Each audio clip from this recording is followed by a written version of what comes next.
Em outras notícias importantes, o caderno de anotações que foi apreendido pela Polícia Federal com Antônio Carlos Camilo Antunes, o careca do INSS, revelou percentuais que teriam sido pagos a integrantes da Justiça do Distrito Federal.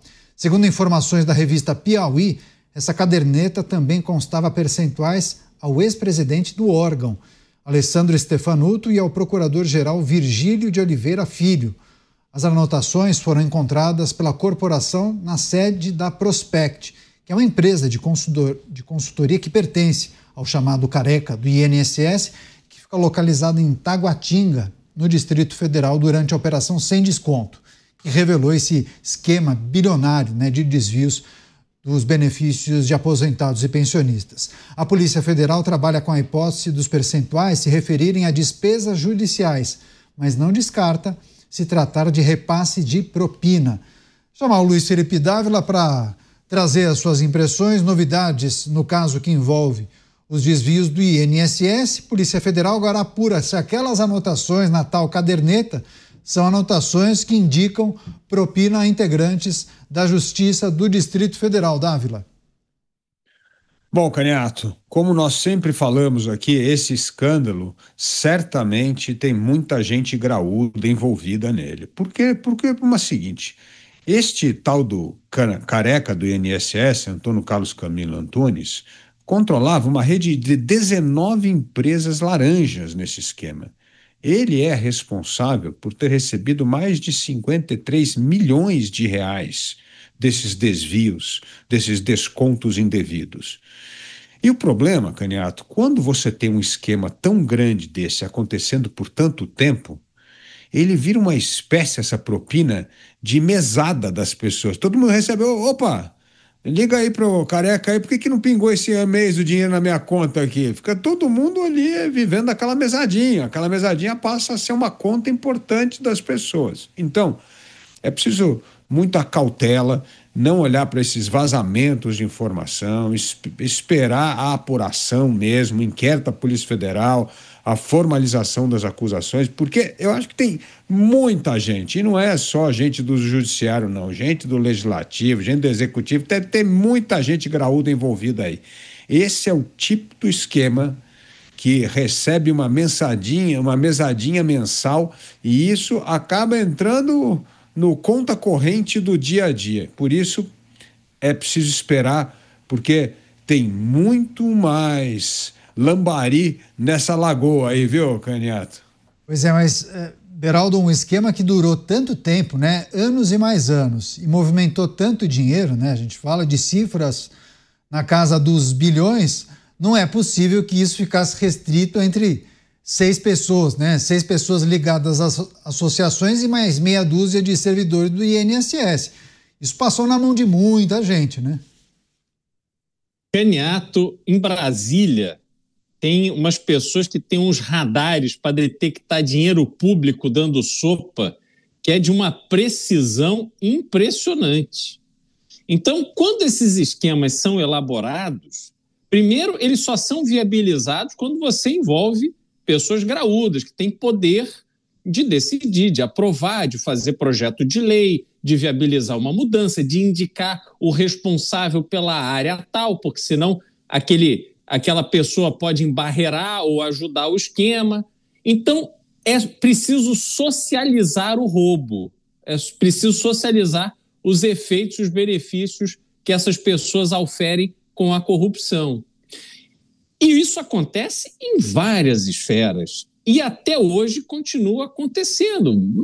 Imagina, por hipótese, alguém tem lá, sei lá, um banco picareta, que aí, na hora do banco quebrar, vai arruma um outro banco público, que é para poder comprar e salvar aquele que fez um monte de favor para um monte de político, e fica tudo por isso mesmo. Para isso acontecer, teve senador, teve deputado, teve gente do judiciário, todo mundo envolvido, todo mundo combinado, todo mundo sabe o benefício que vai levar. O Brasil é assim, o Brasil funciona dessa forma. E esse esquema revelado dentro do INSS era um dinheiro de graça para essas pessoas. Estão roubando os velhinhos, ninguém dá conta. Vamos tirar R$20 de um, 30 de outro, 40 de outro, e está tudo certo. E a gente fica aqui e divide essa grana. Então, Caniato, é óbvio que tem muita gente graúda envolvida. E agora esse assunto teve uma pausa, porque, obviamente, os depoimentos, no caso do 8 de janeiro, no Supremo Tribunal Federal, estão roubando aí as manchetes do noticiário. Mas nós não podemos deixar isso cair no esquecimento.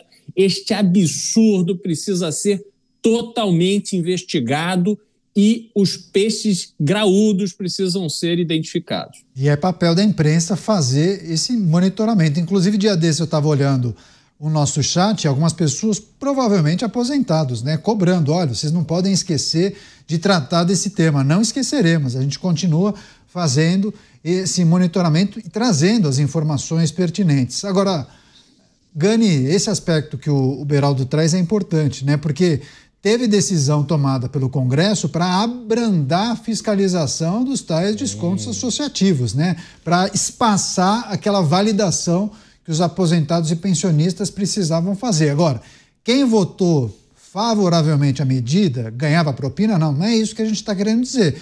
Mas, geralmente, quando um deputado encabeça o projeto, ele vai fazer aquele beijamão, né? Conversa com as lideranças, vai fazer aquela articulação, o serviço que o lobista faz para avançar o projeto. Não é? Então é preciso olhar com lupa, né? Não, exatamente, né? Desde o início eu defendi que se tratava de uma corrupção sistêmica. Tudo indica que é uma corrupção sistêmica, concordo absolutamente com os meus colegas, Caniato, que envolve pessoas do Senado, provavelmente do Senado, da Câmara dos Deputados, né, políticos em geral, membros do Judiciário, pelo tipo de corrupção. Aliás, o sindicato não é o destino final. Provavelmente, o sindicato é apenas um intermediário para distribuir o dinheiro ali para a classe política. A gente viu isso no mensalão com a tal das agências de publicidade, que eram utilizadas como intermediários. Estão fazendo o papel, né? Hoje os sindicatos fazem o papel lá das agências